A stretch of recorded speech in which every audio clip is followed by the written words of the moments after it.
The growl and the silence. I used to think I had the perfect marriage. You know, the kind people envy on social media. Matching smiles in Instagram posts, coordinated outfits on holiday cards, date nights documented with just the right filter. But perfection is often the best disguise for betrayal. And I didn't see it coming. Not from him. Not from the man I trusted with everything. His name was David, my husband for 7 years. Charming, ambitious, a partner in every way, or so I thought. We had a 3-year-old daughter named Ellie, and we had Max, our dog. A golden retriever with a heart so gentle, it made strangers smile on the street. Max had been with us since the beginning. Before the baby, before the wedding, before the cracks began to show. And as it turned out, Max saw everything before I did. It started subtly, little things. Max, who used to wag his tail whenever David walked through the door, began growling instead. At first, I laughed it off. He's probably just in a mood, I said one evening, scratching Max behind the ears as he stared David down from across the room. But the growl deepened each time David came home late. And it wasn't the playful grumble of a protective pet. It was low. Warning. Sabiku, woye? Unmistakably tense. Maybe he needs to be retrained, David said, voice sharp. He's getting aggressive. I remember defending Max like he was blood. He's never aggressive with me or Ellie. David didn't answer. He just walked into the kitchen, muttering something under his breath. Max followed him with narrowed eyes. Then came the scent. Max had always been obsessed with David's cologne. Every time David left for work, Max would sniff his jacket and curl up beside it. But lately, Max recoiled. He'd sniff David's clothes once, then growl and walk away, tail stiff, ears down. And that's when I noticed it too. The perfume. Subtle. Feminine. And not mine. Is that new cologne? I asked David one night as he slid into bed beside me. He paused. Yeah, new brand from work. I nodded. But Max didn't. From his bed in the corner, he let out another one of those deep, disapproving growls. I started paying attention. To David. To Max. And to the space between them. Because it had shifted. David, once affectionate with Max, had become distant. Irritated. Cold. He stopped petting him. Stopped calling him buddy. Stopped treating him like family. And Max? He never let David out of his sight, especially at night. One evening, David said he was going to be late. Client dinner, he said. I nodded, smiled, trusted him. But Max didn't. As soon as David left, Max went straight to the laundry basket. He sniffed David's shirts, pawed at the collar of one dress shirt like he was trying to dig something out. Then he looked at me, eyes wide, alert. And I swear to God, he looked like he was begging me to listen. I sat down on the floor beside him, my chest tight. What are you trying to tell me? I whispered, petting his head. He pressed his nose into my lap, then whimpered softly. That was the first time I cried in front of Max. And he didn't move. He just stayed there, guarding me, holding the silence like it was sacred. Days turned into weeks. David came home later and later. Max grew more tense, more vocal. And then one night, it happened. The moment I couldn't ignore. I was folding laundry in the bedroom when Max ran to the window. Hackles raised, ears forward. He barked, loud, sharp. I rushed over. It was David's car, parked outside. But David wasn't alone. There was someone in the passenger seat. A woman. Her hand was on his arm. And David? He was laughing. I stood frozen, clutching a shirt that still smelled like him. Max barked again, then let out the longest, lowest growl I'd ever heard from him. It wasn't anger. It was grief. David came in 10 minutes later, alone. I pretended I hadn't seen anything. He kissed my cheek. Max growled. David rolled his eyes. Seriously, what's wrong with this dog lately? I looked him straight in the eye. And for the first time, I lied. I don't know, I said. Maybe he senses something. That night, I laid awake staring at the ceiling. Max lay beside the bed, tail thumping softly against the floor. I reached down and stroked his fur. He knows, I whispered. And so did I. The clues were always there. The night I saw the woman in David's car, everything I thought I knew began to unravel. Slowly, quietly, like a thread being pulled from the hem of a dress. I didn't confront him. Not yet. Instead, I did what I hadn't allowed myself to do in months. I paid attention. Max became my compass. He sensed everything. The shift in tone when David spoke. The way David's scent changed. Colder, unfamiliar, tainted by someone else. And most of all, how his energy shifted whenever David walked into a room. Max no longer barked just at strangers. He barked when David answered the phone and stepped outside to whisper. He growled when David came home later and later, pretending to be tired, exhausted from work. And when David tried to pet him, Max flinched. That was the moment I knew. Max didn't just suspect betrayal. He felt it. One afternoon, I found David's dress shirt crumpled on the bathroom floor. It reeked of perfume. Sweet, floral, not mine. Max stood beside me, growling low as I held the shirt like it was evidence in a crime scene. I bent down and held it out to him. He sniffed once, then turned his head away, whining softly, almost like it hurt him. I started noticing the small things. The receipts left in his coat pocket, one from a fancy restaurant he said he never liked. The text preview I caught one night, "Miss you already," from a number saved as M. The new shirt he said he bought for a meeting, but still had the price tag from a women's boutique. But even with all those signs, the worst part wasn't the lies, it was how well he wore them.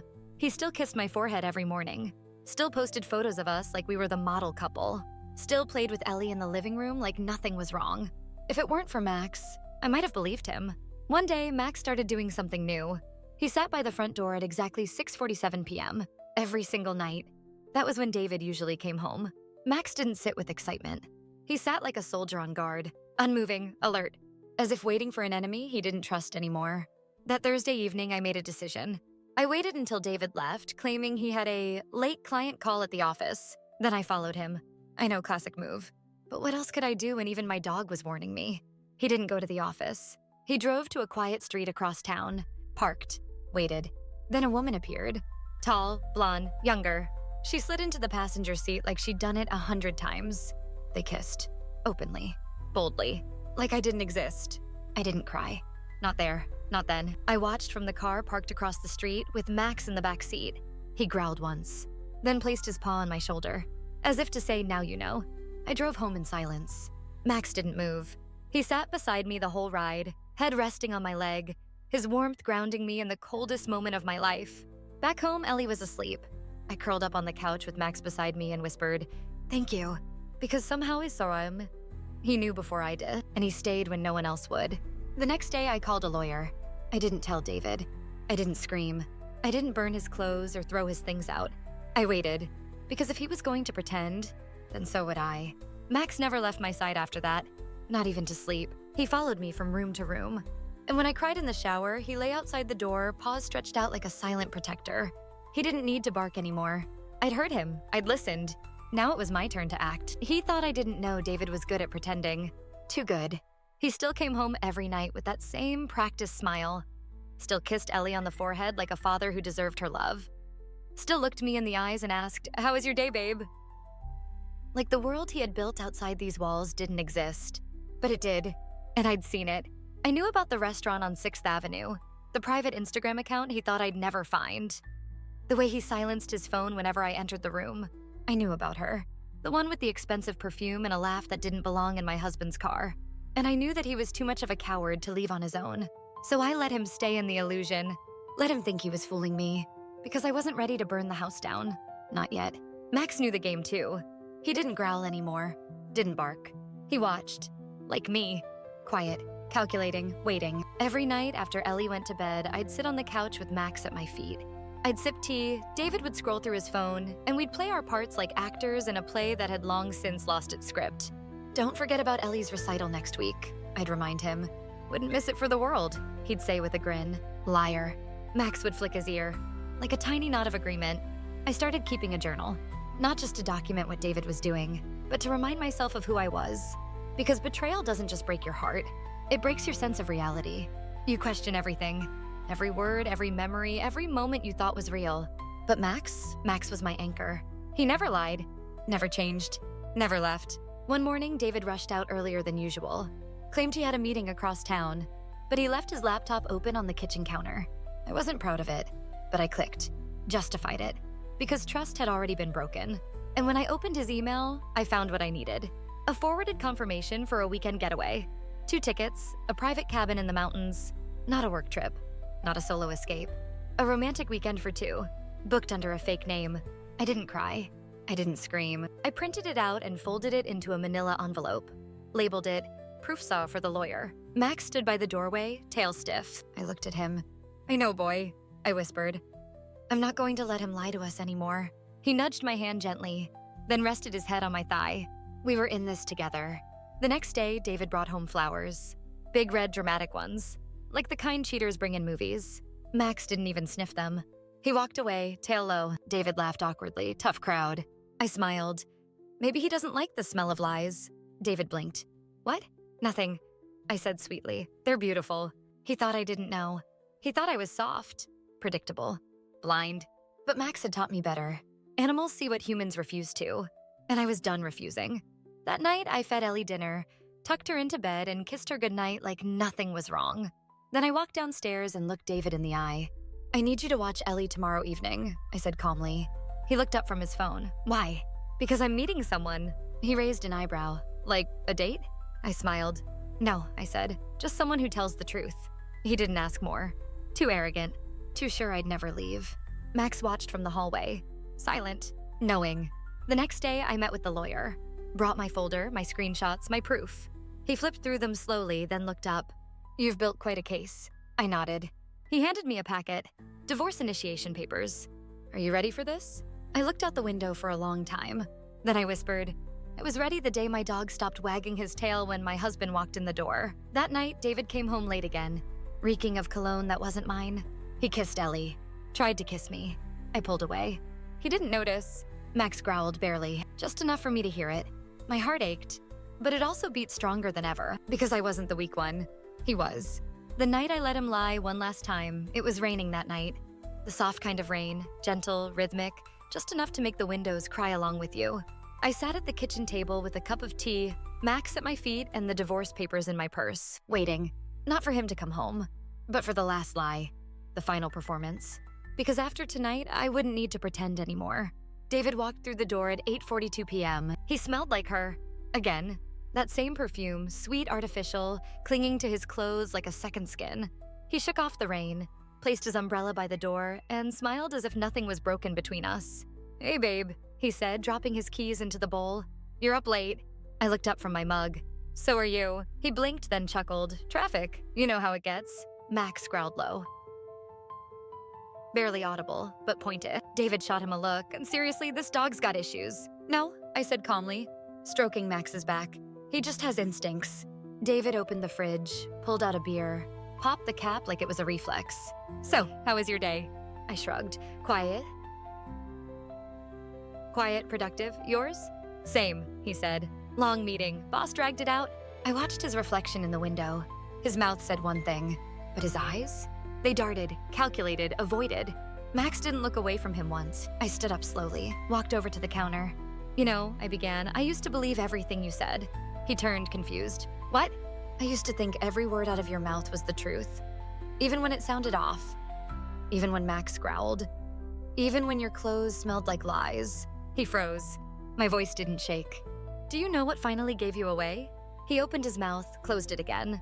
I smiled sadly. Your silence. Every time Max barked at you, you got quieter. You stopped defending yourself. You stopped loving us. David laughed nervously. You sound insane. It's a dog, Emery, a dog. He saw you first, I said, before I did. He saw you leave our life before I noticed the door had even opened. I pulled out the printed photo. Him. The woman. That same car, that same smirk. I slid it across the counter. He stared, didn't say a word. That's not me, he finally said. Max barked, sharp, loud, direct. I looked at him. That's your last lie, I whispered. Get out. David's face fell. Come on. Are we really doing this over a photo? Over a stupid dog that doesn't like me anymore? No, I said, voice rising. We're doing this because you stopped being a husband. You chose her. You lied to your daughter. And you disrespected the only soul in this house who ever truly saw you. I pointed at Max. He knew. And now so do I. David's face turned cold. I gave you everything. No, I said, stepping back. You gave me nothing but stories. You gave me years of pretending. And I gave you loyalty. I gave you a home. And I'm taking it back. Max growled again. But this time it wasn't a warning. It was a goodbye. David left without a fight. Maybe he thought I'd change my mind. Maybe he thought I'd beg him to stay. But I didn't. I watched the door close behind him. And then I sank to the floor. Max came beside me, laid his head in my lap. And I cried. Not because I was broken, but because I was finally free. I slept in Ellie's room that night, holding her close while she dreamed, unaware. Max lay by the door, guarding us, just like he always had. And I whispered into the silence. Thank you, Max, for loving me when he didn't. The next morning, I found David's wedding ring on the bathroom counter. He hadn't even taken it with him. But I didn't feel sad. I felt relief. Because now there were no more lies to protect. No more pretending. Just me, Ellie, and Max. The real family. The day my daughter asked where Daddy went. "Mommy, where's Daddy?" 4 words. Small, simple, but they hit harder than any scream ever could. Ellie was sitting on the living room rug, cradling her toy unicorn in one arm and feeding Max invisible cookies with the other. I had just poured her apple juice when she asked. No drama, no tears, just pure innocent curiosity. Like she was asking where the sun went when it rained. I froze. Max stopped chewing his toy and looked up, sensing the sudden stillness in the air. I knelt in front of her. Her big brown eyes blinked up at me, his eyes. And for a second, I wanted to lie. To say Daddy was working, or that he was on a trip, or that he'd be back soon. But I couldn't. Not anymore. I took a deep breath. "Sweetheart," I said softly, "Daddy isn't going to live here with us anymore." Ellie tilted her head. "Why?" I swallowed hard. Max nudged his nose against my hand. Gentle, grounding. "Because sometimes," I whispered, "people stop being kind to each other. And when that happens, it's better to live apart than to keep hurting." She frowned. "Did Daddy hurt you?" I blinked back tears. "Yes," I said honestly, "but not in the way you think." She didn't speak for a long time, just sat there, processing. Then after what felt like forever, she whispered, "Is it because Max was mad at him?" I froze. "What do you mean, baby?" She looked down at Max, gently petting his head. "He used to bark when Daddy came home, remember? And he wouldn't cuddle with him anymore." Max looked at me, like he was asking permission to let the truth be known. And in that moment, I realized something. My daughter had been watching too. Not just me, not just Max. She had seen it all. "Yeah," I said softly. Max knew something wasn't right. He was trying to protect us. Ellie wrapped her arms around Max's neck. "I love him," she whispered. Max licked her cheek, wagging his tail gently. "And I?" I wiped my eyes and whispered back, "So do I." That night, Ellie crawled into bed with me. Max curled at our feet, his warm body like a living blanket of comfort. "Mommy," she murmured in the dark, "is it okay if I don't miss Daddy too much?" My heart cracked and healed in the same breath. "It's okay to miss him a little," I said, brushing her hair back. "And it's okay if you don't." The days that followed were strange. Quiet but not empty. David didn't call, didn't ask for Ellie, didn't send anything. And somehow that made it easier, because I didn't have to explain his choices anymore. I just had to help my daughter build a world where she didn't have to wait by the window for someone who didn't deserve her. I enrolled Ellie in art classes, bought her the sparkly shoes she'd always wanted. We went to the park more, baked cookies, sang badly in the kitchen. We laughed again. It was small at first, just a giggle, then a full belly laugh that made Max bark along with us. But healing isn't a straight line. One afternoon, Ellie came home from school with a picture she drew. It was of our family. Me, Ellie, and Max. No David, just the 3 of us. She handed it to me shyly. "Is it okay if I draw it like this now?" I knelt down, tears stinging my eyes. "It's perfect," I said, and I meant it. That night, after Ellie went to sleep, I sat on the porch with Max. The sky was clear. The air still carried hints of rain. "I don't know how I would have survived this without you," I whispered. Max placed his paw on my knee, and in that moment it felt like an answer. Because dogs don't need words to tell you they're staying. They just stay. The man who wanted us back, it had been almost 2 months since David left. Or more accurately, since I asked him to leave. 2 months of rebuilding, of silence, of learning how to live in a world where the man who once shared my bed was now just a shadow in the hallway of my memory. And strangely, I didn't miss him. I missed the man I thought he was.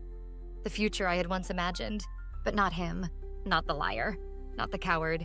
Then one Friday afternoon, the doorbell rang. I had just finished bathing Ellie. Her laughter still echoed down the hall. Max ran to the front door before I could even move.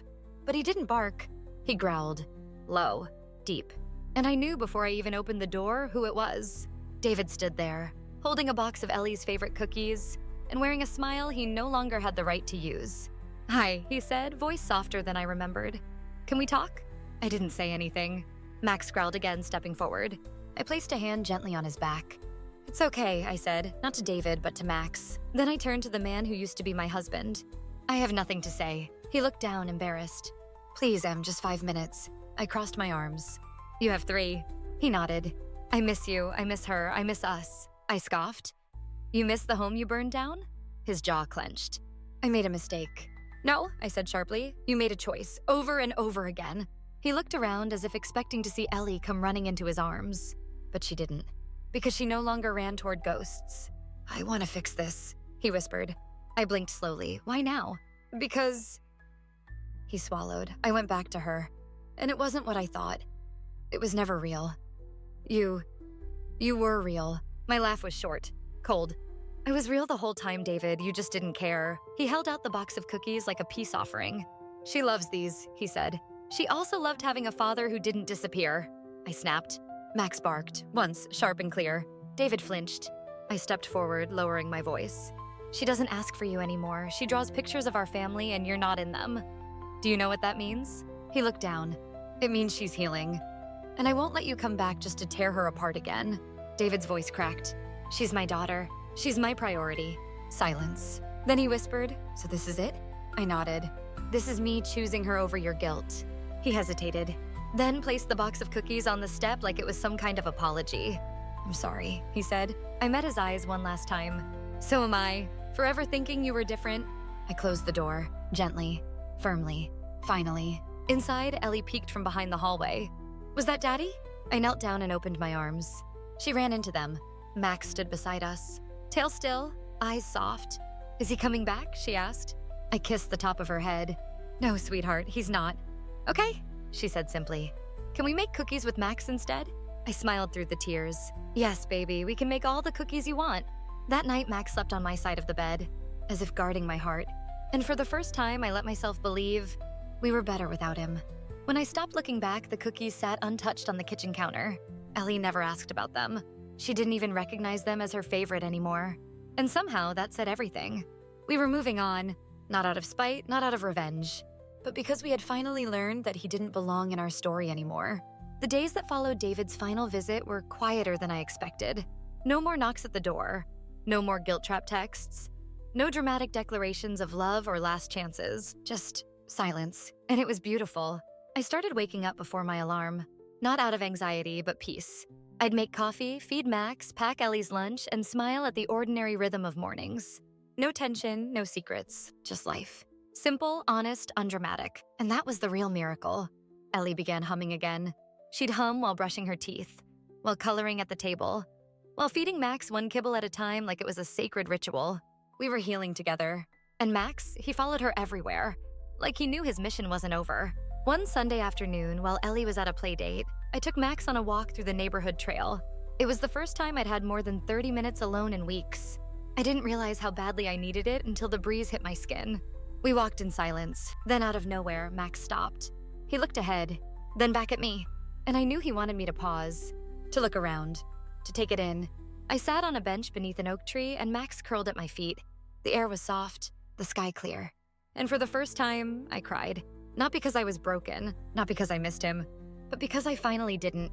And that was terrifying in its own way. I had loved David. Loved him with the kind of blind hope that sees cracks and calls them character.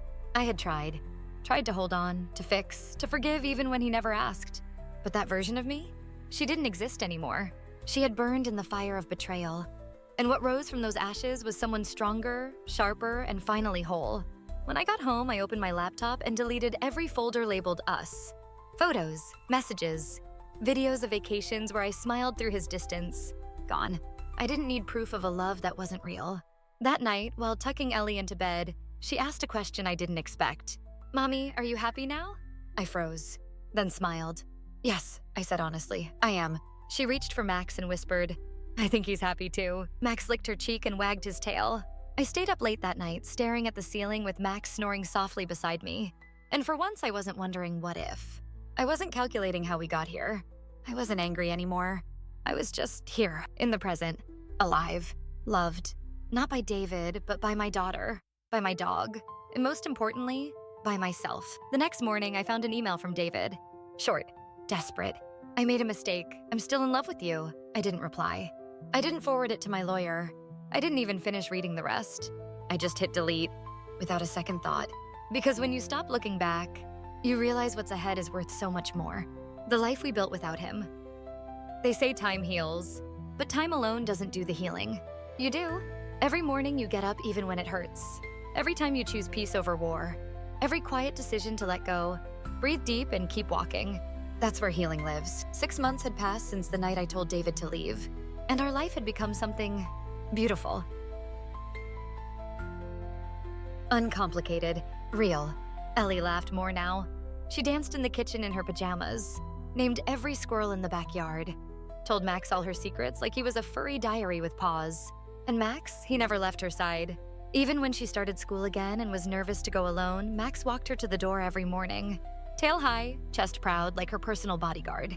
We painted the living room, took down every photo that reminded us of what used to be, replaced them with messy crayon drawings, Polaroids of baking disasters, and a giant paw print canvas we made one rainy afternoon. The house finally felt like ours. Not his, not borrowed, not broken, but whole. One day, Ellie asked if we could adopt another dog. Max perked up, as if to say, "Excuse me?" I laughed. We already have the best one. But I saw something in her eyes. She was thinking ahead, about more, about growth. And I realized then, she wasn't afraid of being hurt anymore. She was learning how to love again. We started volunteering at the local shelter on weekends. Ellie fed the puppies. I cleaned cages. Max supervised like a wise elder. People always asked about him. "He's different," one woman said. "Feels like he understands things no one says." I smiled. "He does." One afternoon, I opened the mailbox and found a letter addressed to the woman I let go, from David, again. He wrote about therapy, regret, self-reflection. He said he saw Ellie's art online, how she was thriving. He said he saw me in an article about women who rebuilt after betrayal. And he ended with this: "You were the home I didn't deserve. I hope you found peace." I didn't write back. Because peace isn't something you send in an envelope. It's something you live. And I was living it, every single day. We took our first trip as a family of 3, me, Ellie, and Max. A road trip to a quiet lakeside cabin. No distractions. No past. Just sunshine. Laughter. And one happy dog jumping into the water like he was 5 years old again. That night, by the fire, Ellie asked if I was ever going to get married again. I looked at the stars, then at her, at Max snoring beside us, tail twitching from some dream adventure. "I don't know," I said truthfully, "but I don't need to be married to feel loved." She smiled. "I love you the most, Mommy." Max huffed sleepily, like he agreed. Before we went to sleep, I whispered to the sky, "Thank you for the heartbreak." It taught me how to hold on to what matters and let go of what doesn't. Max stretched out beside me, head resting on my leg. He looked up at me, eyes wise and warm, and I said it again. "Thank you, boy. You saved us." The life we built without David? It wasn't lonely. It was honest, sacred, joyful, and it was ours. Completely. Some people leave scars, others leave lessons. Burn and reborn stories that break you, then rebuild you.